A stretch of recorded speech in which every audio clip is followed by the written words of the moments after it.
Back to news. సార్వత్రిక ఎన్నికల మూడో విడత పోలింగ్ కొనసాగుతోంది. 11 రాష్ట్రాల్లోని 93 సీట్లకు పోలింగ్ జరుగుతోంది. ఉదయం నుంచే పోలింగ్ స్టేషన్స్ వద్ద ఓటర్లు బారులు తీరారు. మొత్తం 1351 మంది అభ్యర్థులు రంగంలో ఉన్నారు. గుజరాత్ అహ్మదాబాద్లోని నిషాన్ పబ్లిక్ స్కూల్లో ప్రధాని నరేంద్ర మోదీ తన ఓటు హక్కు వినియోగించుకున్నారు. ఆయన వెంట కేంద్ర హోంమంత్రి అమిత్ షా కూడా ఉన్నారు. అందరూ ఓటు హక్కు వినియోగించుకోవాలని ఓటర్లకు ప్రధాని మోదీ పిలుపిచ్చారు.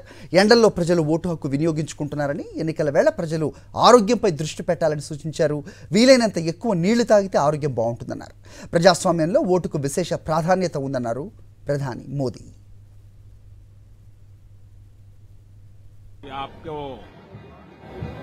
समय से आगे दौड़ना पड़ता है। मैं तो यही प्रार्थना करूंगा आप सब पुराने साथियों को कि अपने स्वास्थ्य का जरूर ध्यान रखें।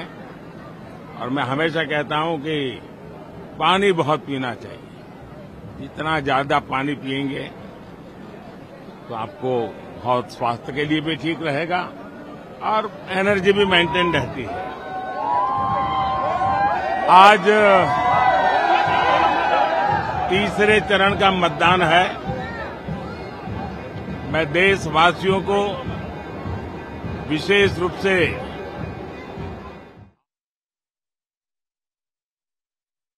सरकार माटे આપણે સૌ વોટિંગ કરીએ જે દેશને સ્થિરતા આપે, સુરક્ષા આપે, સમૃદ્ધ બનાવે,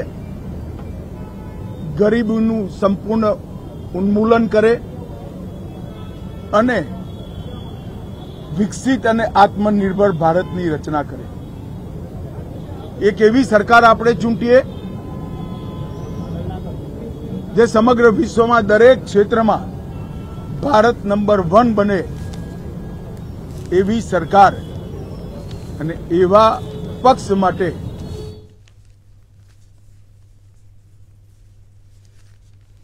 రైట్. ఇదే అంశంపై మరిన్ని అప్డేట్స్ మా కరెస్పాండెంట్ వెంకటేష్ అడిగి మరిన్ని వివరాలు తెలుసుకుందాం. వెంకటేష్, చెప్పండి, మూడో విడత పోలింగ్ ఏ రకంగా సాగుతోంది? మీ దగ్గర ఉన్న అప్డేట్స్ చెప్పండి.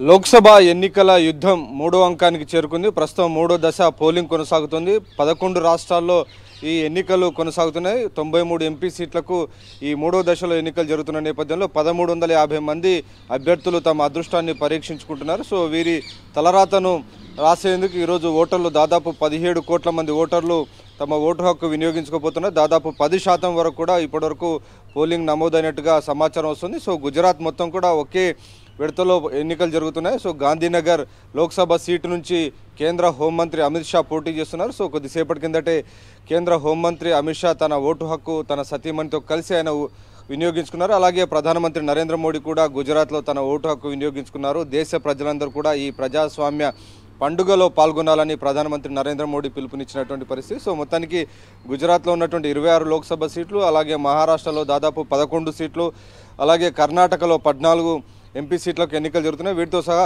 మిగిలినటువంటి రాష్ట్రాల్లో కూడా యూపీ, బీహార్ లాంటి రాష్ట్రాల్లో కూడా ప్రతి దశలో కూడా ఎన్నికలు జరుగుతున్నటువంటి పరిస్థితి మనకు కనబడుతుంది. సో మొత్తానికి గత మొదటి రెండో విడత పోలింగ్లో దాదాపు 66% పోలింగ్ నమోదైంది. సో ఈరోజు కూడా దాన్ని మించి పోలింగ్ నమోదవుతుందనేటువంటి అంచనాలు ఉన్నాయి. ఈరోజు హీట్ వేవ్ లేదు, సాధారణమైనటువంటి వాతావరణం ఉంది. సో ఆ నేపథ్యంలో ఓటర్లు పెద్ద ఎత్తున పోలింగ్ బూత్లకు తరలి వస్తున్నారు. సో పెద్ద ఎత్తున తమ ఓటు హక్కు వినియోగించుకునేటువంటి దిశగా ఎన్నికల సంఘం కూడా ఏర్పాటు చేసింది. పోలింగ్ కేంద్రాల వద్ద షామియానాలు ఏర్పాటు చేసింది, టెంట్స్ పెట్టింది, అలాగే వాటరు, ఓఆర్ఎస్ మొత్తం కూడా ఏర్పాటు చేసినటువంటి నేపథ్యంలో సో పెద్ద ఎత్తున ఓటర్లు పోలింగ్ కేంద్రాలకు వస్తున్నటువంటి పరిస్థితి. ఇకపోతే రాజకీయంగా కనుక చూస్తే మొత్తం ఈ 93 సీట్లలో గత 2019 ఎన్నికల్లో చూస్తే 70% వరకు కూడా బీజేపీ ఈ సీట్లను గెలుచుకుంది. సో బీజేపీ డామినేషన్ ఉండేటువంటి థర్డ్ ఫేజ్ ఇది. సో ఆ నేపథ్యంలో బీజేపీ ఈ థర్డ్ ఫేజ్ పైన చాలా ఆశలు పెట్టుకుంది. గత ఎన్నికల్లో గుజరాత్ కంప్లీట్గా బీజేపీ క్లీన్ స్వీప్ చేసింది. అలాగే ఇటు కర్ణాటకలో కూడా దాదాపుగా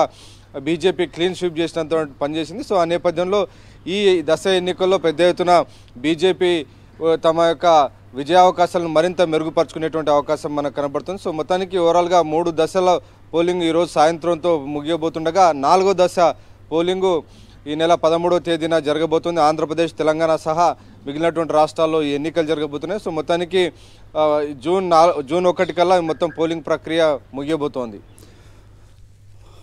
రైట్. సో ఇవాళ మూడో ఫేజ్తో దాదాపు 50% పార్లమెంట్ సీట్స్కి ఎన్నికలు కంప్లీట్ అయినట్టుగా చూస్తున్నాం. మా కరెస్పాండెంట్ వెంకటేష్ ఇచ్చిన అప్డేట్ ప్రకారం గత ఎన్నికలు చూసుకుంటే కనుక గుజరాత్, కర్ణాటకలో ప్రధానంగా క్లీన్ స్వీప్ చేసిన బీజేపీ అలాగే ఎన్డీఏ పక్షాలు ప్రస్తుతం జరుగుతున్న ఎన్నికల్లో ఏ విధమైన ఆధిపత్యాన్ని నిలబెట్టుకుంటుందని చూడాలి. ఎందుకంటే ఇటు బీజేపీ 400 సీట్లు టార్గెట్గా, మరోవైపు ఇండియా కూటమి చేస్తున్నదని ఎవరు గెలుస్తారు, ఫైట్ అయితే టఫ్గా ఉంటుంది అనేది కూడా చెప్పేవాళ్ళు లేకపోలేదు. మా నమ్మకం నువ్వే జగన్, మా నమ్మకం నువ్వే జగన్, మా నమ్మకం నువ్వే జగన్.